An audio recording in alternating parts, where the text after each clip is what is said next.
Welcome to 2023. That's right, 2022 is behind us. You can't do anything to change the past.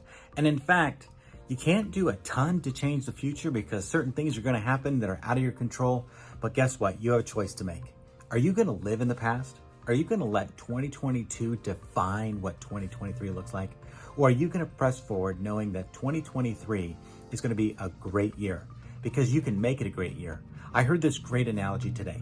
And I don't know if it's true, but they say it's true. So I'm going to tell you the story and then you all can go look it up and decide if it's true. Because whether or not it's true, this is a pretty cool analogy. They say that out in the plains, like of Oklahoma, other places where bison are, that when a storm is coming, bison will turn their head into the wind and they will head towards the storm because they know that they want to get through that storm as quickly as possible.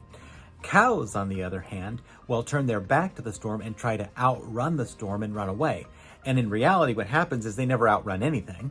That storm catches up to them. And then because they're running with the storm, they're in the storm longer than they need to be because they're running with it. As opposed to doing what the bison do, which is turn around, run into the storm, and get through it as quickly as possible. Think about that analogy for your year. This year is going to have a lot of issues. It is. The market, the news, the headlines, the wars, you name it, it's going to come at us. Are you going to be like that bison and turn into the storm and run at it, embrace it, get through it as quickly as possible? Or are you going to be like the cow who tries to outrun it and then ends up being in a storm a lot longer than you need to be?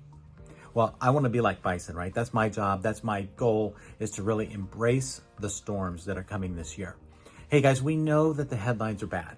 Right now, Redfin, Zillow, you name it, they're all talking about how terrible the real estate market is, how fast it's retracted, how we haven't had a market like this since World War II. I mean, there's all these headlines, right? We have to deal with those realities. And then we have clients who are interested in buying and selling real estate, and they're paralyzed in fear because they don't understand how that headline interprets into everyday real estate for them. Your job, my job, is to help take that knowledge, take that stuff that's going on in the industry, and to boil it down to tangible action points for our clients. I have received more calls in the last 7 days of people wanting to do something in real estate this year than I had in the last 60 days here in this company. My marketing, mailers, websites, all of a sudden something has shifted and people are now thinking about real estate again. So that fear and that paralysis that settled in second half of 2022, people are kind of waking up from that. And so I hope that same thing is happening for you. So let me ask you a couple questions here and you can do a mental checklist to see if you're prepared for this year. Number one, do you have the right mindset? Are you ready for a good year? Number two, do you have a daily action plan? Something simple as follow up on the leads that I have. That's a great action plan. Do you have a time set aside each day where you're going to make those calls? Maybe it's 5:30 to 6:30 at night. Maybe it's 10 to 11 in the morning. When are you going to make your follow-up calls? Number three, what activities are you going to do to meet new people? That's getting out of your comfort zone, whether it be on social media or in real media, like FaceTime with people. Not FaceTime the app, but FaceTime, face-to-face time, community events, supporting different causes, going to the chamber meetings. What is it? What are you going to do to create opportunities to meet more people? Fourth thing,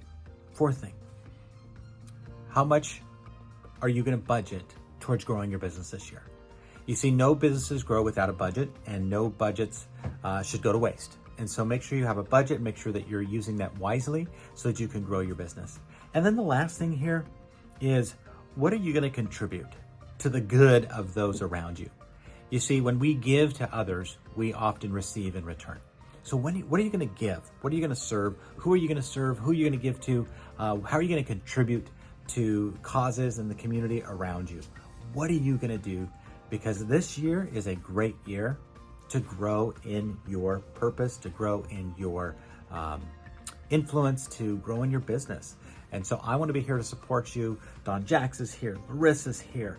We are all here to support you in your endeavors as you seek to grow your real estate business. So thanks for being a part of Impact. Thanks for being realtors who care about the people over the properties, people that want to serve God, love others, people that want to do what's right, do good works, And so let's do that together as we make 2023 a great and rememberable year, as we work with the pivot, as we work with the storms, as we work with the changing market. Let's embrace it, let's move forward together, and let's be successful. So when we look back at 2023, we will see the great things that we were able to accomplish. God bless you. We'll talk to you soon.